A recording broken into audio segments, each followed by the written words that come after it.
예수님께서는 수가에서 이틀을 머무신 후에 사마리아를 떠나 갈릴리를 향해서 다시 여정을 이어가셨습니다. 예수님께서 그곳을 떠나시면서 44절과 같이 말씀을 하셨는데요. 친히 증언하시기를 선지자가 고향에서는 높임을 받지 못한다 하시고라고 말씀했습니다. 여기서 고향이라고 하는 것은 우리가 아는 것처럼 태어난 곳을 말하는 것이 아니었습니다. 예수님께서 수가에 이틀만 머물고 떠나신 이유에 대한 설명이었던 것이죠. 예수님의 사역은 원래부터 떠돌아다니는 사역이었습니다. 그래서 일반적으로 한 곳에 오래 머물지 않으셨죠. 우리가 여행을 가더라도 생각해 보면 그곳에서 우리가 낯선 곳이라도 그곳에 일주일, 2주일 정도 우리가 머물게 되면 그곳에 익숙해져 버리고 편안한 느낌을 받게 되는 것을 경험하게 됩니다. 예수님께서는 이처럼 여러 날을 한 곳에 머물게 되면 익숙해지는 것을 경계하셨던 것이죠. 그것은 예수님과 제자들만이 익숙해진다는 것을 경계하는 것이 아니었습니다. 그곳에 살고 있던 사람들에게도 처음에는 예수님의 무리들을 신기해하고 환영을 하지만 그들 가운데 오래 머물게 되면 결국 그게 익숙해져서 그 처음의 환영이 대체 이제는 그들이 언제 떠나는지에 대한 눈총으로 바뀌게 될 수 있다라고 말씀하시는 거죠. 우리도 그런 경험들이 있지 않습니까? 아무리 맛있는 음식이라도 해도 그것이 처음 먹었을 때, 한 번 먹었을 때 그것이 맛있는 것이지 일주일, 2주일 동안 계속 반복해서 그 음식을 먹는다고 생각해 보십시오. 전혀 반가운 일이 아니지 않습니까?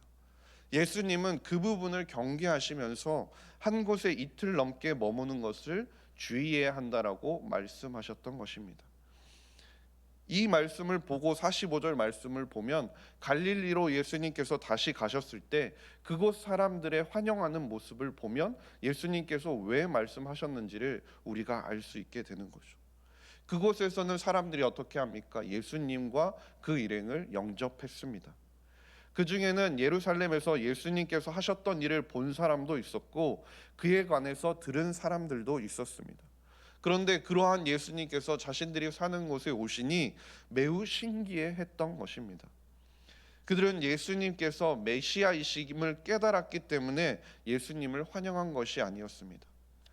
예수님께서 물로 포도주를 만드셨던 그 일이 여전히 그들에게는 화제거리였고, 그래서 그들은 자신들에게 오신 그 예수님께서 이제 그것보다 더 큰 것, 더 신기한 것들을 자신들에게 어떠한 것을 보여줄지 그것들을 궁금해하고 흥미를 가지고 예수님을 쳐다보고 있었던 것입니다. 이 같은 예수님께서 오셨다는 소식은 왕의 신하에게도 들어가게 되고 그는 자신의 아들의 병을 고치기 위해서 예수님께 찾아오게 됩니다. 그가 이방인인지 유대인인지는 분명하지 않지만 그가 가버나움에서 일하던 헤롯 왕실의 관리였던 것 같기는 합니다. 어제 안 목사님이 설교 중에도 말씀을 하시기는 했지만 요한복음은 시간의 순서에 따라서 기록된 것이 아니라 전달하고자 하는 사건에 따라서 기록되었다고 말씀하셨는데요. 오늘 본문에 등장하는 이 왕의 신하도 마찬가지였습니다. 그는 제자들과는 비교되는 모습을 예수님께서 보여주시면서 그 모습 가운데 가르쳐 주시기 위해서 왕의 신하가 등장하게 되는데요. 요한복음 2장 11절 말씀을 보게 되면 제자들은 예수님이 많은 물을 포도주로 변화시키시는 것을 보고 예수님을 믿게 되었다라고 말씀합니다. 요한복음 2장 11절 말씀에 예수께서 이 첫 표적을 갈릴리 가나에서 행하여 그의 영광을 나타내심에 제자들이 그를 믿으니라라고 말씀합니다. 그리고 이렇게 예수님을 믿게 된 제자들의 믿음은 요한복음 2장 22절 말씀을 보면 죽은 자 가운데서 살아나신 후에야 제자들이 이 말씀하신 것을 기억하고 성경과 예수께서 하신 말씀을 믿었더라라고 말씀합니다. 이처럼 그 제자들의 믿음은 예수님이 부활하신 후에 그들의 믿음이 더욱 깊어지고 완전하여졌음을 보여주는 것이죠.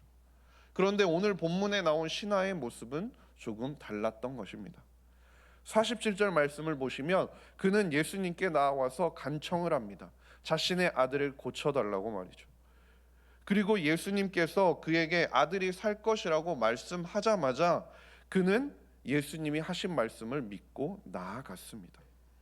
이것이 제자들과 신하의 차이점이라는 것입니다. 신하, 그는 예수님의 말씀을 듣고 증거가 눈에 보이지 않음에도 불구하고 그것을 믿고 믿음을 가지고 행동으로 옮겼다라는 것입니다. 그런데 제자들의 모습을 보십시오. 그들은 예수님의 말씀이 그분의 부활로 검증된 후에야 자신들이 가졌던 믿음을 행동으로 드러내 보여주었다라는 것입니다. 이것은 우리도 마찬가지인 것입니다. 우리에게 문제가 생겼을 때 우리는 그 문제를 가지고 예수님께 앞에 나아옵니다. 하나님 앞에 간구하며 기도하기 위해 나아오죠. 그런데 우리에게 그 순간 필요한 것은 하나님께서 이 모든 문제를 해결하실 수 있음을 믿습니다라고 말하는 고백으로 충분하다는 것이 아닙니다. 그것만으로 충분하지 않다는 것이죠.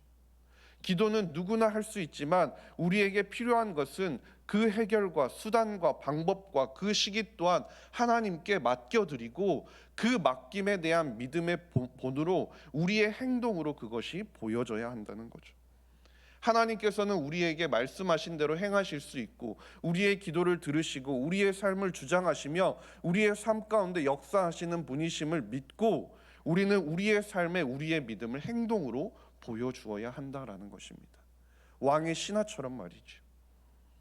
이처럼 제자들이 보고서야 믿는 자들의 모습이라면 왕의 신하는 보지 못하고 믿는 자들의 전형인 것입니다. 그런데 그렇다고 해서 오늘의 이 말씀이 제자들의 믿음보다 왕의 신하의 믿음이 더 나은 것이다 라고 말씀하는 것은 아닙니다. 우리는 예수님이 직접 사역을 하시던 그 시대를 살고 있지 않기 때문에 우리의 믿음이 제자들의 믿음보다 더 낫다라는 것도 아닙니다. 48절 말씀을 보시면 너희는 표적과 기사를 보지 못하면 도무지 믿지 아니하리라고 질책하시는 예수님의 말씀을 통해서 증거를 구하는 행동이 예수님께서 기뻐하시는 일은 아니라는 점은 분명합니다. 그러나 오늘의 본문은 누구의 믿음이 더 크냐라는 논쟁을 벌이기 위해서 예수님께서 보여주시는 것이 아니라 그렇다면 믿음이 결국 무엇인가라는 것에 대한 예수님의 가르침이라는 것입니다. 예수님께서 갈릴리에 가셨을 때 군중들은 예수님께서 보여주신 기적, 그 기적을 보고 예수님을 따라다녔습니다. 요한복음 6장 26절 말씀을 보면 예수님께서 대답하여 이르시되 내가 진실로 진실로 너희에게 이르노니 너희가 나를 찾는 것은 표적을 본 까닭이 아니요 떡을 먹고 배부른 까닭이로다 라고 말씀합니다. 군중들은 떡이 기적적으로 자신들에게 공급되는 것을 보았고 경험했습니다. 그런데 문제는 그들은 떡에만 집중해 버렸다라는 것이죠. 누가 그 떡을 주었는지 그리고 그들을 예수님께서 먹이시는 것에 참된 의미가 무엇인지를 그들은 깨닫지 못했다라는 것입니다. 군중들이 했던 착각이 무엇입니까? 그들은 기적을 볼 때 그리고 그 기적과 이적과 표적들을 경험할 때 참된 믿음이 생긴다고 여겼다라는 것입니다. 그런 환상에 빠져 있어서 하나라도 더 많이 예수님 곁에서 어디 한번 보여주십시오라는 그 마음을 가지고 더 많은 이적과 기적을 경험하고자 했던 것입니다. 그러나 요한복음에서도 계속 말씀하지만 예수님께서 보여주신 이 표적이라는 것은 하나님을 향한 믿음으로 사람들을 인도하는 역할을 하는 것이지 그 표적이 많이 쌓여야 믿음이 생기거나 성장하는 것은 아니라는 것입니다. 믿음이라는 것은 예수님의 영광, 예수님의 기적을 얼마나 많이 보았는지, 얼마나 적게 보았는지에 상관 있는 것이 아니라 예수님의 말씀을 그대로 온전히 받아들이는 것이 믿음이라는 것을 우리에게 가르쳐주고 계신다는 겁니다. 왕의 신하의 믿음이 자라가는 모습을 보십시오. 그가 처음 예수님께 나와왔을 때 그는 예수님께 간청할 수 있을 만한 믿음밖에 없었습니다. 예수님께서 그의 아들이 다 나았다고 말씀하셨을 때 그는 아들이 살 것이라는 그 예수님의 말씀을 신뢰했고 그에 따라서 행동을 할 정도로 예수님을 믿었다라는 거죠. 그리고 마지막으로 온 가정이 예수님을 믿게 되었습니다. 왕의 신하는 그의 자신의 믿음에 따라서 반응하고 행동하고 나아갔을 때 그의 믿음에 반응하여 점점 더 믿음이 자라가는 모습을 보여주었다라는 겁니다. 우리도 마찬가지로 하나님 앞에서 믿음을 키워달라고 기도하는 것이 아니라 크나큰 기적과 이적으로 세상 사람들이 하지 못하는 경험을 통해서 우리의 믿음이 성장해가고 우리의 믿음이 성숙해가는 것이 아니라는 것이죠. 우리가 예수 그리스도를 온전히 믿음으로 그 말씀을 믿고 하나님을 믿고 그 믿음에 반응하고 행동에 나아갈 때 우리의 믿음이 차츰 자라게 되는 것입니다. 그러나 우리는 어쩌면 오늘도 눈앞에 보이는 기적만을 쫓고 있는지 모르겠습니다. 예수님께 호기심을 가지고 나와왔던 그 군중들의 모습처럼 말입니다. 당장 삶의 문제가 해결되기 원하고 그래서 목마름과 배고픔이 해소가 되는 그런 경험들만을 바라고 있는 것은 아닌지 모르겠습니다. 그러나 우리가 분명히 기억하길 원하는 것은 우리가 바라는 그런 단편적인 기적과 이적들보다 우리의 하나님 아버지는 훨씬 정말 훨씬 크신 분이라는 사실입니다. 그리고 예수님께서 찾으시는 사람은 기적을 바라보거나 그 기적을 행하는 그 능력을 믿는 사람이 아니라 예수 그리스도를 온전히 믿는 사람을 찾으신다라는 것입니다. 누가복음 16장에 나오는 부자와 나사로 이야기를 기억하시나요? 지옥에서 고통을 당하던 부자는 자기 형제들이 당하게 될 끔찍한 고난을 피할 길을 달라고 간청합니다. 그러나 그 간청에 대한 대답이 무엇이었습니까?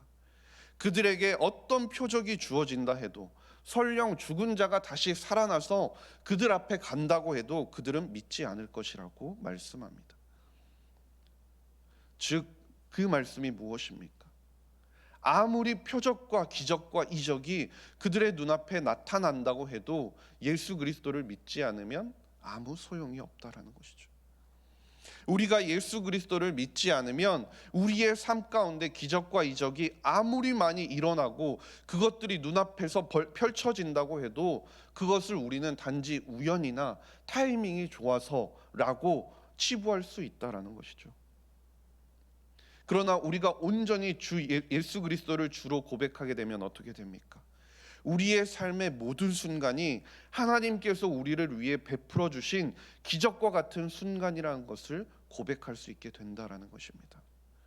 그리고 그분의 사랑과 은혜가 정말 가득가득 채워져 있는 시간이라는 것을 우리가 깨닫게 된다라는 것입니다.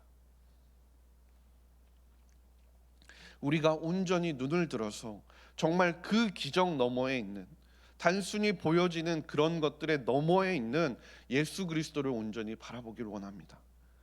그분의 능력이 아닌 그분을 온전히 믿으며 그분의 말씀을 믿으며 우리의 삶에 베풀어 주신 그 하나님의 크신 사랑과 은혜에 온전히 반응하며 나아가는 저와 모든 성도님들이 될 수 있기를 주님의 이름으로 간절히 소망합니다. 기도하겠습니다. 하나님 아버지 감사합니다. 오늘도 예배의 자리 가운데 나와 기도로 하루를 시작하게 하시니 감사드립니다. 하나님, 우리의 삶의 어려움과 문제들에 시선이 고정되어서 하나님을 바라보지 못하고 살아가지 않게 하여 주시옵소서. 하나님께서 어떤 분이신지 온전히 기억하게 하시고 우리의 삶 가운데 풍성하게 베풀어 주신 은혜와 사랑에 감사함으로 반응하며 살아가는 저와 모든 성도님들이 되게 하여 주시옵소서. 감사드리며 모든 말씀 우리 구주 예수 그리스도의 이름으로 기도드렸습니다. 아멘. 우리 주님 예수 그리스도의 은혜와 하나님 아버지의 사랑하심과 성령의 교통하심이 하나님의 백성들 가운데 함께 하시기를 간절히 축원하옵나이다. 아멘. 이 시간 함께 기도하실 때